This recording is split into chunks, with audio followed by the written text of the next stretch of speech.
Stock market లో invest చేసి మీ డబ్బులు డబుల్ చేసుకోవాలనుకుంటున్నారా? సుందరరామిరెడ్డి గారి లైవ్ సెమినార్ కి అటెండ్ అవ్వండి. నమస్తే రమగారు. నమస్తే జయ. రమగారు, ఖలీఫా స్టోరీస్ చెప్పుకుంటూ ఉన్నాం. ఇది డమాస్కస్ నగరం అంటారు. ఆ డమాస్కస్ నగరంలో ఒక అయ్యూబ్ అని ఒక వ్యాపారస్తుడు ఉండేవాడు. ఆయన బాగ్దాద్కి వెళ్ళి వ్యాపారం చేసి వస్తూ ఉండేవాడు. ఇద్దరు పిల్లలు, ఓకే, చక్కగా చుక్కలు లాంటి పిల్లలు ఉన్నారని రాస్తారు. అబ్బాయి పేరు ఘానిం, అమ్మాయి పేరు ఫిత్నా. ఈ ఘానిం ఫిత్నా. ఇక పిల్లలు కొంచెం పెద్దవాళ్ళు అయ్యాక ఆయన ఏదో వ్యాపారానికి బయలుదేరుతూనే ఏదో జబ్బు చేసి చనిపోయాడు. పిల్లలు పాపం ఇంకేం చేస్తారు, మగ పిల్లవాడు ఈ ఆస్తి అంతా చూసుకోవటము, సామాన్లు చూసుకోవటము అది చూసుకుంటున్నాడు. చూసుకుంటుంటే వాడికి సామాన్ల కొట్టులో బోల్డ్ అన్ని ప్యాక్ చేయబడిన సామాన్లు కనపడ్డాయి. అవేమిటంటే ఒక 100 డబ్బాల నిండా కస్తూరి, వేరే దేశానికి బాగ్దాదు కోసం రాయబడి ఉన్నాయన్నమాట, ప్యాక్ చేయబడి ఉన్నాయి. జలతారు బట్టలు అవన్నీ కూడా అతను ఎక్స్పోర్ట్ చేస్తాడు. ఇక్కడి నుంచి బాగ్దాద్ తీసుకెళ్ళి అక్కడ అమ్ముకుంటాడనమాట. మేలు మంచి జలతారు బట్టలు, వస్త్రాలు, తర్వాత ఇవి సుగంధ ద్రవ్యాలు కొన్ని బేళ్లుగా కనపడ్డాయి. అన్నిటికీ బాగ్దాదు రాయబడి ఉంది. వాడేమనుకున్నాడు, ఓహో నాన్న బాగ్దాద్ వెళ్తానన్నాడు, ఇవి అమ్మడానికి అయ్యి ఉంటుంది, అదేదో మనమే అమ్మితే సరిపోతుంది కదా, ఎలాగూ రెడీగా ఉన్నాయి. తండ్రి పోయిన నెల తిరగకుండానే తల్లికి చెల్లెలకి చెప్పి జాగ్రత్తగా ఉండండి, నేను ఇట్లా వెళ్ళొస్తాను, టైం పడుతుంది, 2 ఏళ్ళు పడతాయి ఈ వ్యాపారాలు. 2 ఏళ్ళ? అంత సింపుల్ కాదు, 2-2.5 ఏళ్ళు. ఎందుకంటే ఈ వస్తువులని ఓ రోజులో అమ్మేసుకోవడానికి కుదరదు. అదేలేండి, ముందు మోసుకుపోవాలిగా. సరే, అక్కడి నుంచి బాగ్దాద్ నగరానికి ప్రయాణం అయ్యాడు.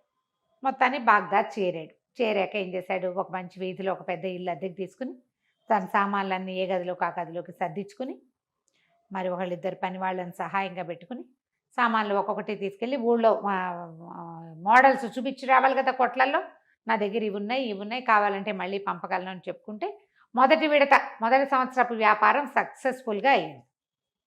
సంవత్సరం గడిచింది. 2వ సంవత్సరపు వ్యాపారానికి మళ్ళీ వ్యాపారపు పనులు మొదలు పెట్టుకుని ఊరి నుంచి తను వచ్చేసాడు, కానీ అక్కడి నుంచి కొన్ని ఏవో తెప్పించుకున్నాడు. ఆ తెప్పించుకున్న మోడల్స్ చూపిద్దామని కొట్లకి వెళ్ళేసరికి వాళ్ళు మొత్తం కొట్లన్నీ మూసేశారు. ఏమిటంటే వ్యాపారస్తుల్లో ఎవరో ఒకళ్ళు చనిపోయారు, విచారపు దినాలు ఏవో. అందుకని గ్రీవెన్స్ అంటే పాపం వాళ్ళకి వచ్చిన కష్టానికి ఇదయ్యి అందరూ షాపులు మూసేశారు. సంతాప దినంగా ప్రకటించి షాపులన్నీ మూసేశారు కల్లా ఇతనేమనుకున్నాడు, మరి వ్యాపారం వీళ్ళ వల్లే జరుగుతోంది, వాళ్ళంతా పోయి అక్కడెక్కడో ఉంటే మనం కూడా అక్కడికే పోదామని ఏం చేశాడు, ఈ చేతిలో ఉన్నసరికేమో ఇంటికి పంపించేసి తను కూడా శ్మశానం వైపుకి వెళ్ళాడు. ఆ శ్మశానం ఎక్కడుంది, నగర ద్వారాలు దాటాక ఉంది. ఈ పర్టికులర్ వీళ్ళు వెళ్ళింది వాళ్ళు కనుక్కుంటూ వెళ్ళాడు, ద్వారాలు దాటాడు వెళ్ళాడు. సరే, అక్కడ వాళ్ళంతా ఏదో దుఃఖపడుతున్నారు, అక్కడ వ్యవహారాలు ఏవో ఉన్నాయి, అవన్నీ సాగించారు. చీకటి పడేసరి కల్లా వాళ్ళంతా ఓ గోరి ఏదో కట్టిస్తున్నారు, దాని చుట్టూ కూర్చున్నారు. ఎవ్వరు కదలటల్లా, రాత్రి అయిపోతుంది. ఏం చేయాలో తెలియలే వీడికి, ఇట్లా కూర్చోవాలో వాళ్ళ పద్ధతి. పిల్లాడే వాడు, ఇంకా ఓ 20 ఏళ్ళు 22 ఏళ్ళు ఉంటాయి అంతే. వాడికి ఏం తెలుస్తుంది, చిన్న ఐడియా రాలా. కూర్చోవాలని భయం వేస్తుంది. వాడికి ఏమనిపించింది, అమ్మో నేను ఇల్లు వదిలిపెట్టి వచ్చేసాను, ఈ ఏడాదిలో ఎప్పుడు ఇల్లు వదిలిపెట్టి ఉండలేదు, మన దగ్గర చాలా డబ్బులు ఉన్నాయని సరుకుందని తెలుసు జనాలకి, మరి ఎవడైనా దొంగతనానికి వెళ్తే అని చెప్పి చల్లగా వీళ్ళందరూ తాగి తింటున్నారు. అక్కడ ఆ వ్యవహారం అయిపోయాక రాత్రి ఆ చనిపోయిన వాడి గౌరవార్థం అక్కడ విందు చేసుకుని తాగి ఆయనతో పాటు మెలకుగా ఉండి వెళ్తారట. అక్కడ వాళ్ళ పద్ధతి అది, ఆ ఊళ్ళల్లో బాగుంది. అందరూ తాగారు. ఇది కుర్రాడికి ఇంకా తాగుడు అలవాటు వల్ల వాళ్ళంతా ఏదో మాట్లాడుకుంటున్నారు, ఒక్కొక్కళ్ళు నిద్రకు పడేసరికి వీడు అనుకున్నాడు వచ్చేసేద్దామని నడిచి వచ్చేసాడు. అట చీకటి దారి వెతుక్కుంటూ నగర ద్వారం దాకా వస్తే ద్వారం మూసేసింది. ఏం చెయ్యాలో తెలియలా.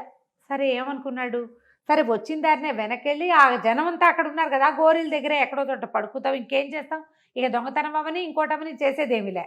వెళ్ళిపోయాడు వెనక్కి. ఈ వచ్చేటప్పుడు ఏమైంది, కరెక్ట్గా వాళ్ళంతా ఎక్కడున్నారో అక్కడికి అతను వెళ్ళలేకపోయాడు. ఒక పక్కగా ఒక చక్కగా చుట్టూతా గోడ కట్టి ఒక మంచి పోక చెట్టు, ఒక విశాలంగా చలవరాతితో కట్టిన ఒక పెద్ద సమాధి ఒకటి కనపడుతుంది. సరే, భయ్ ఏం చేశాడు, అక్కడక్కడ కాగడాలు ఉన్నాయి, ఆ వెలుగులో ఆ పెద్ద సమాధి ఉండి చుట్టూతా గోడ కట్టినట్టుగా ఉన్న అందులోకి వెళ్ళాడు. ఆ సమాధి పక్కన తలవరాయి అంటే ఈ పాలరాయి మన మార్బుల్ తోటి ఏం చేస్తాడు, భగవంతుని దలుచుకుంటూ ఆ చెప్టా ఎక్కి పడుకున్నాడు. పడుకుంటే బరువుగా ఎవరో నడుస్తున్న శబ్దం వచ్చేసరికి ఉలిక్కిపడి లేచాడు. బాగా నిద్ర పట్ల వాడికి. చూస్తే దూరంగా ఒకడెవడో కాగడ పట్టుకుని నడుస్తున్నాడు. పెద్ద పర్సనాలిటీ, 7 అడుగులు ఈజీగా ఉంటాడు వాడు. వెనకాల 2 వస్తున్నారు, ఒక పెట్టె మోసుకుని. అర్థం కాలేదు, ఏంటి వీళ్ళు ఈ రాత్రిపూట ఎందుకు వస్తున్నారు?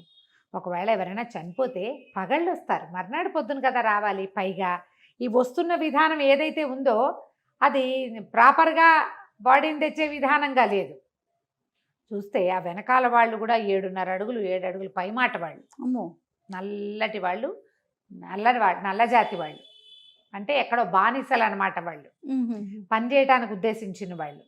వాళ్ళు వచ్చి ఏం చేశారు, ఈ పెద్ద గోరి ఉందిగా, ఈ పిల్లాడు ఎప్పుడైతే శబ్దమైందో వాడి బెదిరి ఏం చేశాడు, చటుకున పోక చెట్టు ఎక్కే చెట్టు కొమ్మ మీద కూర్చున్నాడు.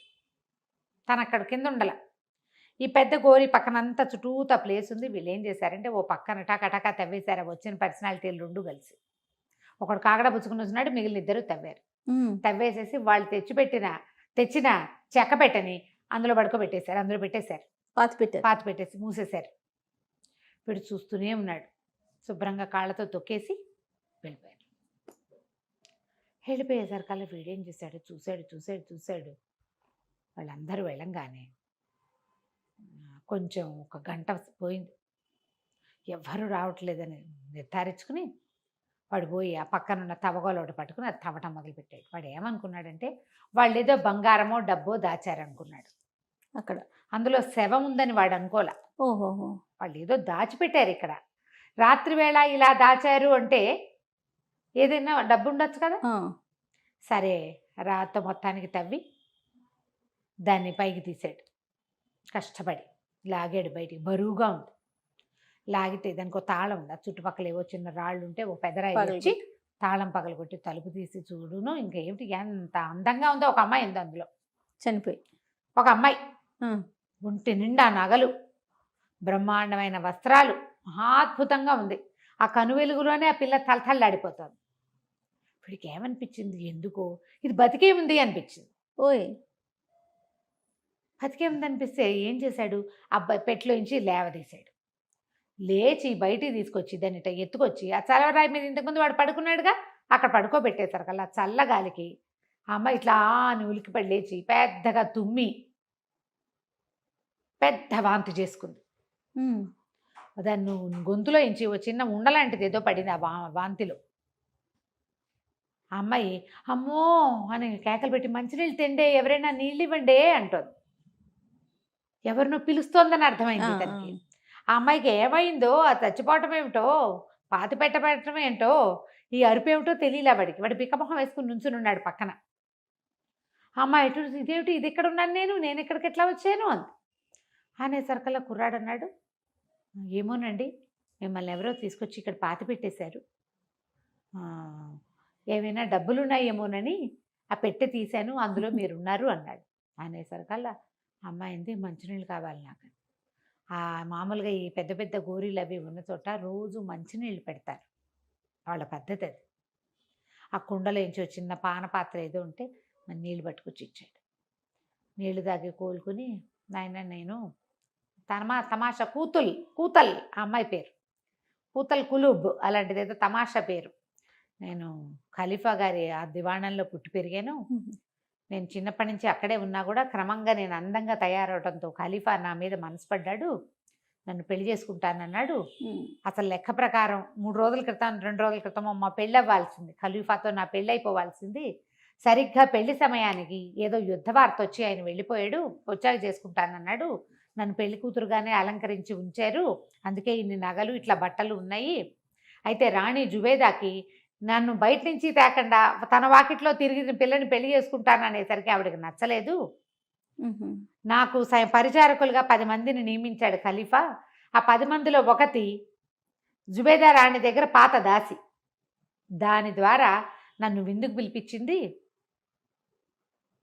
రాత్రి ఏదో ఇచ్చారు తాగడానికి, నేను స్పృహతప్పి పడిపోతే నా గొంతులో ఇది వేసేసి ఉంటారు, అది నల్లమందు భంగు గోళి, అది వేస్తే ఊపిరాడదు, ఉక్కిరి బిక్కిరి అయిపోతారు. తాగేసి పడిపోతే నోరు ఇట్లా పగలు తీస్తారు. ఆ గోళీ వేస్తే ఏమవుతుందంటే ఊపిరి అందదు, చచ్చిపోతారు. నేను కాళ్ళు చేతులు కొట్టుకున్నట్టుగా కూడా నాకు గుర్తుంది.